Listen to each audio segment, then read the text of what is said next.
కొంతమంది దాదాగిరి చేస్తూ కొంత చేరిబిడ్డ ఇంకా కొన్ని 4 నెలలు 3 నెలలు చేస్తారవచ్చు. మీ ప్రభుత్వం 6 నెలల కంటే ఎక్కువ ఉండే పరిస్థితి లేదు. ఎందుకు లేదంటే నా ముఖ్యమంత్రి గారు ఐఏఎస్ల మీద వ్యాఖ్యలు చేసిన తర్వాత కాంగ్రెస్ పార్టీలో అంతర్యుద్ధం మొదలైంది. అరే ముఖ్యమంత్రి గారు తప్పు ఏమైనా ఐఏఎస్ ఆఫీసర్ చెప్తే ఇలా పరిస్థితి ఏంది తెలంగాణ రాష్ట్రంలో అంటే అవినీతికి రాష్ట్ర ప్రభుత్వమే ఇలా ప్రోత్సహిస్తుంది అవినీతిని. అందుకే ఎమ్మెల్యేలు మంత్రులు చాలా మంది భయపడుతున్నారు.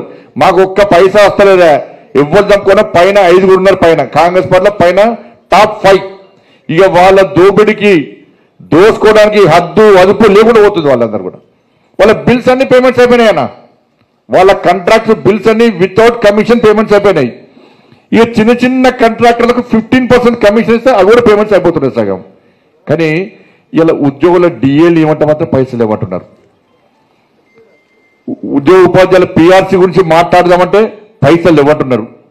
2 లక్షల ఉద్యోగాలు భర్తీ చేస్తున్నారు, ఉద్యోగాలు భర్తీ చేయమంటే పైసలు ఇవ్వమంటున్నారు.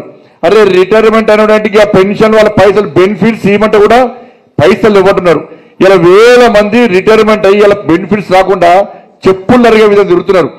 రిటైర్మెంట్ అనక 1 లక్షలో 2 లక్షలు 10 లక్షలు 20 లక్షలు 30 లక్షలు వస్తే పిల్లల పెళ్లి చేద్దాం, పిల్లలను చదివిద్దాం, వాళ్ళని అన్ని ఏదో వ్యాపారం పెట్టిద్దామని చెప్పి ఈ పదవి విరమణ పొందిన తర్వాత బెనిఫిట్స్ వస్తాయని చెప్పి పదవి విరమణ పొందినటువంటి ఉద్యోగులు ఉపాధ్యాయులు ఆలోచిస్తే వాళ్ళ జీపీఎఫ్ 30 సంవత్సరాలు ఉద్యోగం చేసి వాళ్ళు కష్టపడి దాచుకున్న జీపీఎఫ్ పైసలు ఇస్తారంటే లాస్ట్కు వాళ్ళ పైసలు కూడా వాళ్ళకి ఇవ్వలేని పరిస్థితి తెలంగాణ రాష్ట్రంలో ఉంది.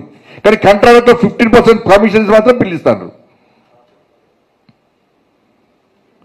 ఇది ఈ తెలంగాణ రాష్ట్రంలో పరిస్థితి. ఎటువంటి ప్రభుత్వం ఇక ఈ అన్నిటికీ పరిష్కారం ఏంటంటే ఎమ్మెల్సీ ఎన్నికలే